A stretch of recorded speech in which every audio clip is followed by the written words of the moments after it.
wind howled over the dry plains, carrying with it the scent of dust and despair.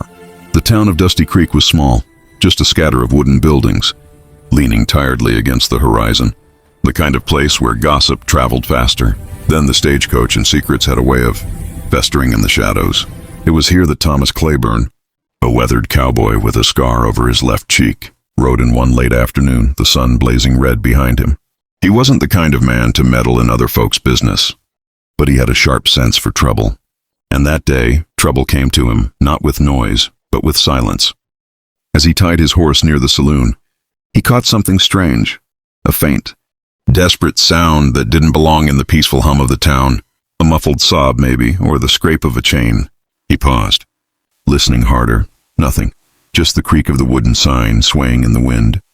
But the sound had come from behind the barn across the street.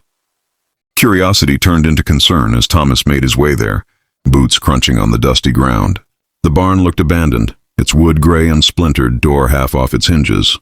But tucked behind it was a smaller shed, its padlock rusty but firm, and from inside came a faint, broken cry, a woman's voice. "Help, please!" His heart clenched. Without a second thought, he tried the door. Locked. He called out, "Ma'am, can you hear me?" There was a shuffling sound, weak and afraid. "Please." "I've been here for days." Thomas looked around, no one else in sight. The town went about its business, blind to what was happening just behind their barns. He clenched his fists. Whoever had done this had counted on nobody caring. But Thomas wasn't nobody. He pressed his ear to the door, listening to her breath, a shallow rasp, trembling. "Hold on," he said, "I'll get you out." The padlock was old but stubborn. He kicked at the hinges, once, twice, nothing. He drew his knife, wedging it into the crack to pry the latch, muscles straining.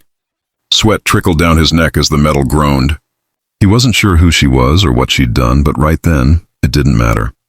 No one deserved to be locked away like that. "Who did this to you?" he asked through the gap. "Please," she whispered, voice breaking. He said, "I stole from him." "I didn't, I swear." "You don't need to explain," Thomas muttered. Teeth gritted as he drove his shoulder against the wood. The third hit cracked it slightly. One more. He stepped back, took a deep breath, and rammed it hard. The door splintered open, crashing inward in a storm of dust and light. Inside she lay on the floor, thin, dirt-streaked, eyes wide with disbelief. The air smelled of rot and hopelessness. Thomas crouched beside her, pulling off his coat and draping it over her trembling shoulders. "You're safe now," he said softly. "Ain't nobody gonna hurt you again." The woman's name was Clara Hensley. She'd been a seamstress in town, kind-hearted but poor. She told Thomas how she'd worked for a wealthy ranch owner named Granger, who accused her of stealing a silver brooch when she refused his advances. Instead of proving her innocence, he locked her up to break her spirit. Thomas listened in quiet fury as she spoke, her voice hoarse from thirst. He gave her water from his canteen, and she drank slowly, eyes full of tears. "No one came," she whispered. "No one even knocked." Thomas looked out toward the main street, jaw tight. "People like Granger think they can own this town," he said. "But they're wrong." He helped her to his horse, steadying her as she swayed on weak legs. "You'll ride with me," he said. "We'll get you fed and rested." She hesitated. "They'll come after you if they see you helping me." He gave her a small smile. "They can try." They rode through the dusty road, the townsfolk staring as they passed, some curious, some afraid. Granger's men watched from the saloon porch, their hands twitching near their gun belts. Thomas ignored them. He took her to his small cabin by the creek, a humble place but safe. He built a fire, cooked her some beans, and let her rest. She slept for hours, sunlight warming her pale face. When she woke, she found him sitting on the porch, cleaning his revolver. "You shouldn't have risked yourself for me," she said softly. He looked up, meeting her eyes.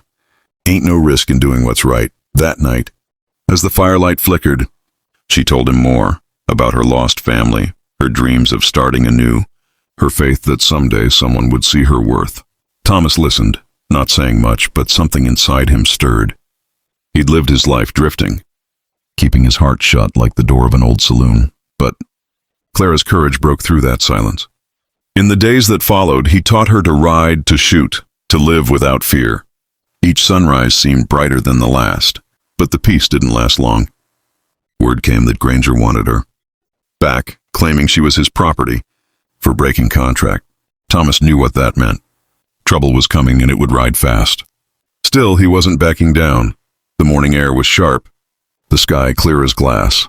Thomas stood in front of his cabin, revolver loaded, waiting. Clara stood behind him, wearing one of his old coats, eyes wide with worry. "You don't have to do this," she said. "He's got men." Thomas looked over his shoulder. "And I've got reason." The sound of hooves thundered in the distance. Granger and 3 hired guns. They rode hard, dust clouds trailing behind them. Granger dismounted first, smirking.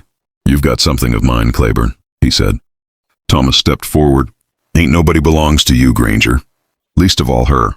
"She's a thief," Granger snarled. "You'll regret crossing me." Thomas's hand hovered near his revolver. "You regret locking her up yet?" The silence was thick. A bird cried somewhere in the distance. Then, like lightning, Granger drew his gun, but Thomas was faster. 2 shots cracked the air. One hit the dirt, the other found its mark. Granger dropped to his knees, cursing. His men hesitated, then backed away, their courage gone. "Take him," Thomas said coldly. "Get out of this town. If I see you again, I won't miss next time." They dragged Granger away, leaving only the echo of gunfire behind. Clara ran to Thomas, tears of relief streaking her face. "You saved me," she whispered. "No," he said gently, brushing the hair from her cheek. "You saved yourself. I just helped you find the door." That evening, as the sun set over the plains, she stood beside him on the porch, watching the light fade.